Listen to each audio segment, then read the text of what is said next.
I saw this meme that I was obsessed with the other day that said, does the process know that I'm trusting it? And it resonated with me so much because I think it very, very concisely described my attempts at trusting the process in the past. I made a vision board in 2022. I kind of like to make vision boards whenever I feel like it. I literally have a video I'll be posting in a couple weeks about it. I made it on my birthday, October of 2022, for basically like the year of 2023. And my whole theme around that vision board was on trusting the process because I wanted to get to a place where I could actually say that I trusted the process instead of just pretending like I trusted it, but constantly looking up at my metrics or my weight and all these different numbers to give me this proof that the process wasn't working. That was kind of how I used to approach things. Like I would commit to a certain goal or a certain, thing that I wanted, and I would constantly find myself looking up and being like, okay, but why isn't it working? I've been doing it for 2 months, or I've been doing it for 3 months. Like, I don't actually trust that this thing is working. And I just didn't like that feeling of constantly restarting and never really being sure if things were working out for me. So I have posted a YouTube video every single day for now, as you're watching this, 29 days. Like, it's crazy. I have posted a video for every single day for the entire month of February. And my goal, I thought about it. I'm like, what's my goal? Let me be really honest with myself. Is my goal here to, grow my channel by a certain amount? Is my goal here to hit a certain number of subscribers or to go viral or any of these things that, are a lot of people's goals who are creating on YouTube and want to be a full-time creator, which is what I want. But I'm like, honestly, if I'm going to be 100% real with what my goal is this time around, it's to really get to a place where I trust the process and I stop trying to be such a perfectionist.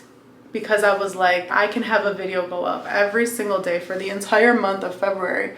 I would imagine that it would be really difficult, if not nearly impossible, to do that while still being a perfectionist. I've been creating on YouTube, I want to say on and off, for like the past 3 years. I would start and stop, start and stop, start and stop. And the reason that I would start and stop is because I felt like I was putting in so much effort and energy and time into my videos, and I just didn't feel like the juice was worth the squeeze. Like, I would be spending so much time cutting out every little and every little pause and trying to add all these text effects and whatever, and I just didn't feel like my stuff was picking up. So I'm like, okay, if I can get to a point where I'm posting every single day, I want to test the theory that all the perfectionist things that I used to do don't actually impact the quality of my content and the reception of my content. So if I have at least a couple videos get a lot more views, a lot more engagements than the videos that I posted in the past, then that means that all the little edits and all the little obsessing over these thumbnails doesn't actually lead to the results that I want. And I can very proudly and happily say that within the first day of me posting in this series, I had a video get more views than any of the other videos that I posted in the past, and way more high quality comments, which really matters to me. And I was like, oh my God, I spent literally a fraction of the time editing that video, editing the thumbnail, and just like perfecting and obsessing over it. So that must mean that I can just churn out more content and not have to sit there and spend so much unnecessary energy where it doesn't feel good. I'm someone who, if you have not noticed, loves to talk. Like, it really lights me up to be able to like express myself and give advice and share things that I'm learning with people to help them. What I'm not obsessed with is the process of editing and, I don't like the back end process. I don't like the production process of it all. I like the self-expression process. So I'm like, okay, that's great, because if I don't have to do all of that stuff that I don't love to do, then that means I'm spending 95+% of my time on the things that I actually really love to do, which is this. I can honestly say that it has been such a fun month. Like, this has not been a stressful month of posting on YouTube. And I'm gonna be honest, the past few days, I have been cutting it close. Like, I'm literally recording this on the 29th, and I'm about to go pick up my mom from the airport. She's coming to visit us. There's a lot going on. I'm cleaning my apartment. I'm doing stuff for work because I also have a 9 to 5. and I'm cutting this one close. But even then, like, it still feels fun and it feels very accessible and it feels like something I can do. I'm sharing all of that with you because I'm finally at a place where I do trust the process. And not only do I trust the process, I love the process. And I think that that is where I've always wanted to be. I've wanted to be at a place where the process actually feels like so much fun that I'm not constantly trying to escape the process for the result. Now, I want to explain what I mean about that. A lot of times in life, and I talked about this when I talked about like being single, right? I have videos about relationships and being single.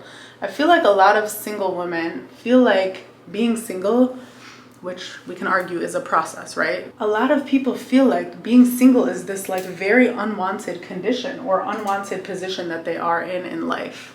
And so not only are they not trusting the process, maybe because they're just trying to like figure out why things aren't working for them, but they're not enjoying the process. Like, the process of being single is not one that they're actually cherishing and enjoying. When I was able to flip that switch on its head while I was single and actually look at the process as the fun thing, as the thing that I'm going to miss when I get the thing that I want, which is a person, a husband, that was when everything changed for me. Like, I had so much fun being single. There was also a period of my life where I was applying to a bunch of jobs, and I'll just tell you the story because I actually think this could really relate to you. I had just finished teaching, and while I was in my second year of teaching, I applied to this job, this dream job in Chicago. So even before I finished my full year of teaching, before it was the end of the school year, I got that job. I went and interviewed in Chicago. I was so excited. I met their whole team. I went to their office, and I had the job pretty much lined up for me.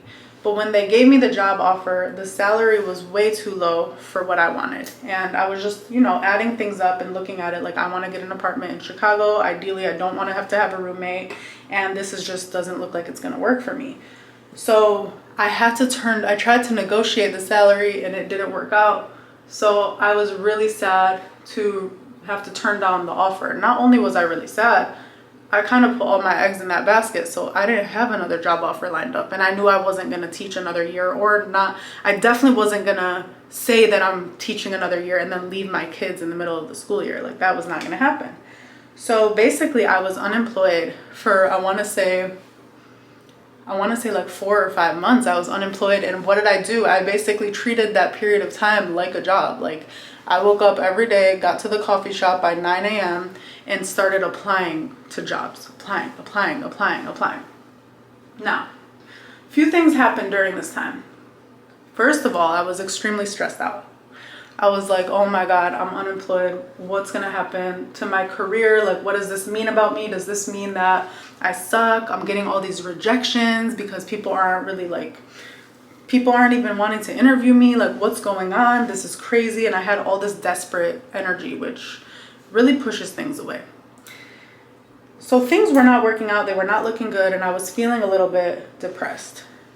One day I had this thought and I was just like, I'm gonna get a job. It's inevitable. I'm gonna get a job. And when I get that job, I'm gonna look back on this time period where I could just wake up whenever I wanted, hang out, go to the grocery store in the middle of the day, all these luxuries that I had being unemployed. Because I lived with my parents and, Arab parents, they're not gonna leave you hanging.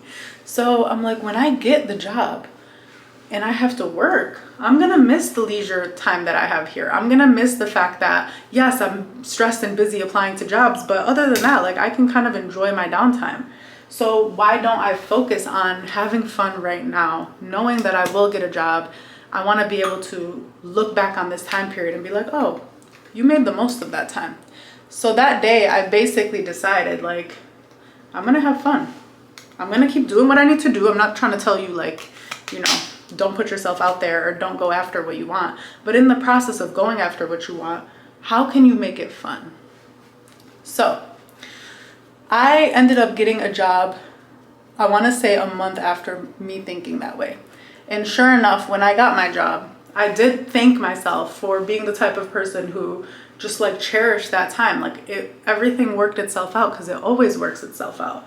And not only did everything work itself out, I've told this story in a couple other videos, but every single job I applied to was out of state. The only job that I got accepted to was a job in Michigan, and that was the only Michigan job, you know, where I'm from, that I had applied to. A year into that job, my dad passes away unexpectedly. I was at home that night.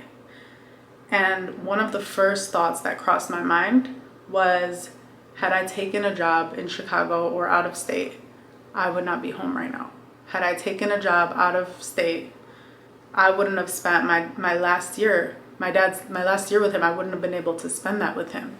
And so it was like an immediate gratitude moment of like kind of editing the way that time period was in my head, where at the time it's like, this is so sad, I'm getting rejected, I suck, everybody hates me, I'm not qualified for these jobs, nobody thinks I'm marketable, like what's happening?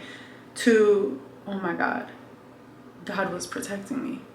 God was keeping me home. God was keeping me near my family, near my dad. God was protecting me from what only God could know was eventually going to happen. My point in sharing that story with you, and I'm about to look crazy right now while I'm saying this, is that when you agree to trust the process and to surrender, you are basically admitting that you don't know everything. And you are agreeing to the fact that sometimes you're never going to find out why. Or in my case, sometimes you find out why and you understand that you are being protected. And while you may not have felt that way in the moment, when you look back, and I have a lot of moments like this, when you look back and you say, had I gotten everything that I thought I wanted, I would not be happy with my life. Had I gotten the relationships that I thought I wanted, I would not be happy with my life. Had I gotten the jobs that I thought I wanted, like that Chicago job that I wanted more than anything in that moment, I would not be happy right now. Had I gotten into that school that I thought I wanted to get into, I would not be happy right now. And I think the point here is that we don't know best. We don't know best. And so when you look at your life and you're able to say that, oh, I didn't know best. I wasn't supposed to be with that person, because look at what my life would be like. I wasn't supposed to be in that school, or I wasn't supposed to get that opportunity, or I wasn't supposed to travel to that place. It helps you understand that you want things really badly. And when things don't work out, it is always working in your favor. You're always being protected, even if you don't know why. The evidence that I know that I'm actually trusting the process this time around is that I'm genuinely detached from how it happens. That's different. I'm telling you, that's different. Like my energy before, when I wasn't trusting the process, whatever process we're talking about, dating, career, school, all of that stuff, like I was very attached. Like it has to happen like this on this date and before this time so that I can feel like this, and it needs to be with that person. Like I would get super attached to how it happened.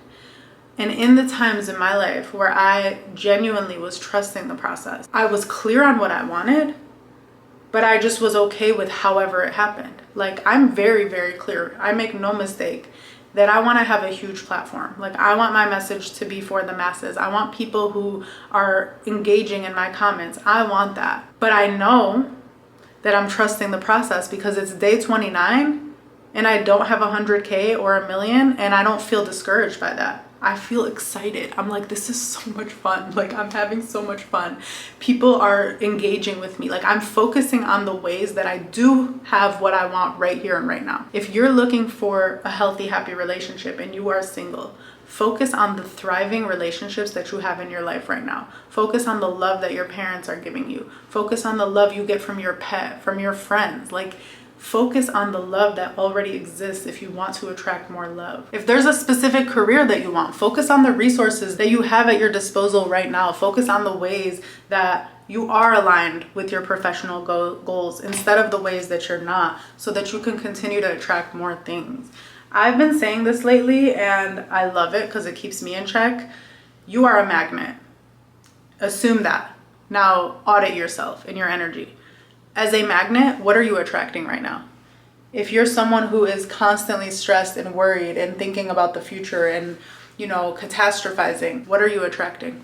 If you are someone who thinks that there's not enough fish in the sea, what are you attracting? How can you start to make these little changes to your energy and to your belief system so that as a magnet, you can start to actually attract the things you want instead of literally detract them? That's what it means to me to trust the process. I am having so much fun.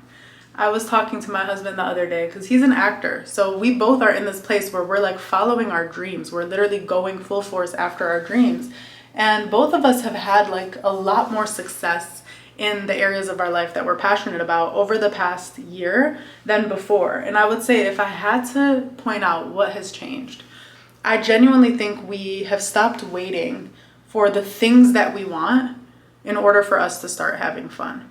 I'm gonna show you guys my vision board for this year. It's kind of late, but I don't care because who cares? I'm not gonna kill the theme. I'm gonna tell you guys the theme in that video.